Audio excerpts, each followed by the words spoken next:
नमस्कार दोस्तों, पीसीएस पाठशाला में आप सभी का स्वागत है। जूनियर टीचर भर्ती जनरल हिस्ट्री की टेस्ट सीरीज प्रारंभ हो गई है और यह जूनियर टीचर भर्ती जनरल हिस्ट्री का यह टेस्ट सीरीज संख्या 18 है दोस्तों। तो इसके पहले का वीडियो अगर आप लोगों ने नहीं देखा है तो प्लेलिस्ट में जाइएगा। जूनियर टीचर भर्ती जनरल हिस्ट्री, जूनियर टीचर भर्ती सामान्य ज्ञान के नाम से प्लेलिस्ट बनी हुई है। आप सभी लोग उसे फॉलो करिए, देखते रहिए। और यह जो सीरीज प्रारंभ हो रही है यह आपका भूगोल के प्रश्न है जो मोस्ट इंपॉर्टेंट है। आप जानते हैं कि जूनियर टीचर भर्ती में 50 प्रश्न आपका जीएस का आएगा, सामान्य ज्ञान का आएगा और 100 प्रश्न होंगे आपके अपने सब्जेक्ट से। इसलिए आप लोग इसे नज़रअंदाज बिल्कुल मत करें। आइए सीधे प्रश्नों में आते हैं। प्रश्न संख्या 1 देखिएगा। क्षेत्रफल की दृष्टि से भारत का सबसे बड़ा राज्य कौन सा है? तो वह है राजस्थान। क्षेत्रफल की दृष्टि से भारत का सबसे बड़ा राज्य है राजस्थान। उसके बाद मध्य प्रदेश, महाराष्ट्र ऐसे करके हैं। तो विकल्प डी जो है वो सही है, राजस्थान। प्रश्न 2 देखिएगा। कर्क रेखा निम्न में से किस राज्य से होकर गुजरती है? कर्क रेखा किस राज्य से होकर गुजरती है? तो कर्क रेखा किस राज्य से होकर गुजरती है? तो यह गुजरती है झारखंड से। देखिए, उत्तर प्रदेश, मध्य प्रदेश, छत्तीसगढ़, झारखंड, पश्चिम बंगाल, त्रिपुरा, मिजोरम आदि राज्यों से कर्क रेखा गुजरती है। तो इसमें बाकी राज्य तो नहीं है, लेकिन यह आपका झारखंड जो है वह है आपका। विकल्प बी जो है वह सही है, झारखंड।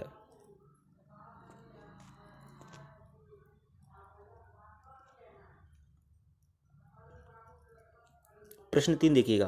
देखिए, यहाँ उत्तर प्रदेश से नहीं गुजरती है, यह ध्यान रखिएगा। प्रश्न 3 देखिएगा। भारत का सुदूर पश्चिम बिंदु क्या है? भारत का जो सुदूर पश्चिम बिंदु है यह क्या है? तो 68 97 पूर्वी देशांतर है। भारत का सबसे पश्चिमी बिंदु क्या है? 68 पूर्वी देशांतर गुजरात में। तो विकल्प सी जो है वो सही है आपका। प्रश्न 4 देखिएगा। निम्नलिखित में से कौन सा राज्य पूर्वोत्तर की 7 बहनों का सदस्य है? तो कौन सा राज्य पूर्वोत्तर की 7 बहनों का सदस्य है? तो वह त्रिपुरा।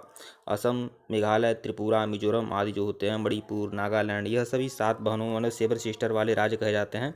तो यह है विकल्प बी। प्रश्न 5 देखिएगा। भारतीय मानक समय की याम्योत्तर रेखा किस राज्य से नहीं गुजरती है? भारतीय मानक समय की याम्योत्तर रेखा किस राज्य से नहीं गुजरती है? तो वह नहीं गुजरती है महाराष्ट्र से। विकल्प सी जो है वो सही है। याम्योत्तर रेखा मतलब वही जो आपका क्या कहते हैं उसे, जिससे समय का पता चलता है। उत्तर प्रदेश, मध्य प्रदेश, छत्तीसगढ़, उड़ीसा, आंध्र प्रदेश आदि याम्योत्तर रेखा से गुजरते हैं। तो महाराष्ट्र नहीं है इसमें, विकल्प सी जो है वो सही है। भारत का सबसे बड़ा संघ राज्य क्षेत्र कौन सा है? भारत का जो सबसे बड़ा संघ राज्य क्षेत्र है वह कौन सा है? तो भारत का जो सबसे बड़ा संघ राज्य क्षेत्र है वह कौन सा है? तो यह होगा आपका अंडमान एवं निकोबार द्वीप समूह जो है भारत का सबसे बड़ा संघ राज्य क्षेत्र है। विकल्प डी जो है वो सही है आपका। प्रश्न 7 देखिएगा। क्षेत्रफल की दृष्टि से विश्व में भारत का कौन सा स्थान है? तो वह है 7वां स्थान है। विकल्प डी जो है वो सही है। और क्षेत्रफल की दृष्टि से सबसे बड़ा देश रूस, कनाडा, चीन, संयुक्त राज्य अमेरिका, ब्राजील, ऑस्ट्रेलिया, भारत का स्थान जो है 7वां है। प्रश्न 8। निम्नलिखित में से कहाँ सूर्य की किरणें ऊर्ध्वाधर पड़ती हैं? तो सूर्य की किरणें कहाँ ऊर्ध्वाधर पड़ती हैं? तो होगा श्रीनगर में सूर्य की किरणें ऊर्ध्वाधर पड़ती हैं। विकल्प डी। प्रश्न 9 देखिएगा। निम्नलिखित में से किस राज्य की सीमा म्यांमार से स्पर्श नहीं करती है? तो म्यांमार से किस राज्य की सीमा स्पर्श नहीं कर रही है? तो वह है आपका, म्यांमार से किस राज्य की सीमा नहीं स्पर्श करती है? तो वह है आपका असम से म्यांमार की सीमा स्पर्श नहीं करती है। जबकि मणिपुर से, मिजोरम से और अरुणाचल प्रदेश से और नागालैंड से म्यांमार की सीमा स्पर्श करती है। तो असम जो है वह सही है, विकल्प ए है असम।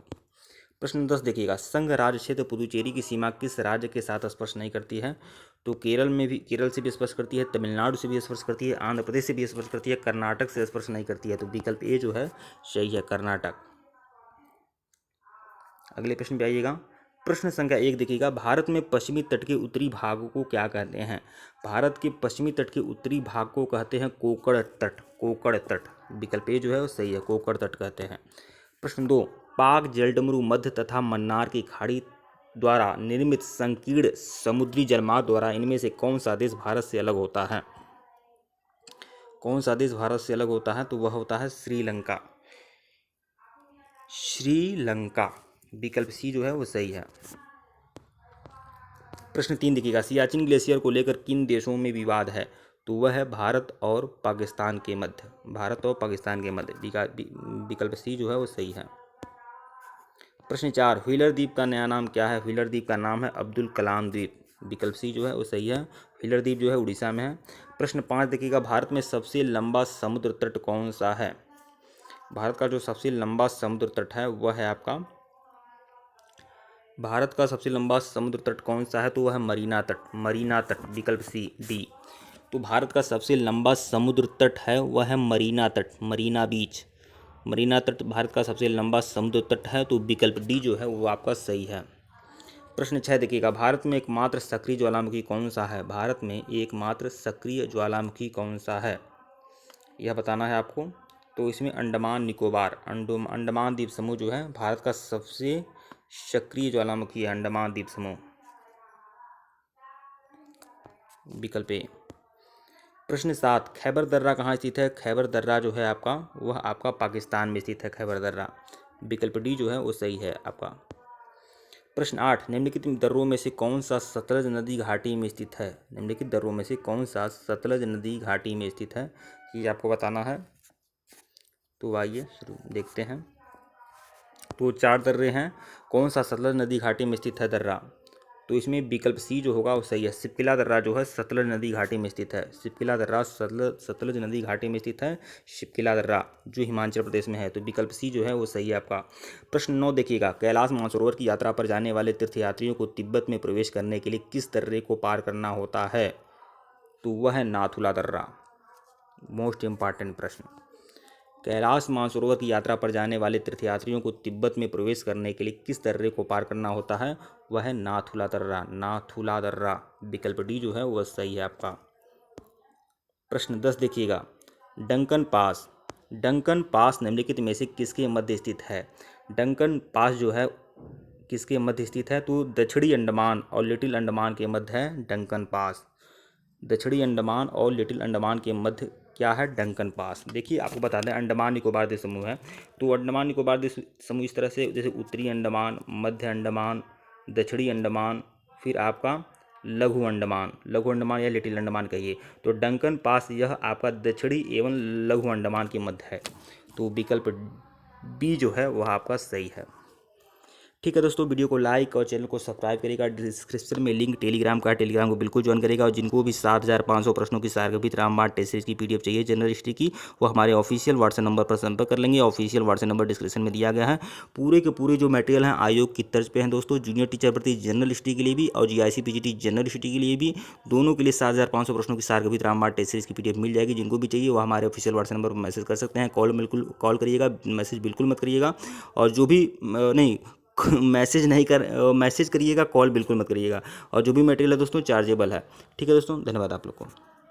और चार्जेबल कितना है? 250 रुपये इसका अमाउंट लगेगा। इसके अलावा टीजीटी, पीजीटी, पीआरटी, नेट आदि की तैयारी कर रहे हैं, दूसरे संबंधित भी मटेरियल मिल जाएंगे आपको। जीआईसी पीजीटी का भी मटेरियल मिल जाएगा, यूपी टीजीटी, पीजीटी का भी पूरा का handwritten notes, computerise note, lectures भी आपको मिल जाएंगे।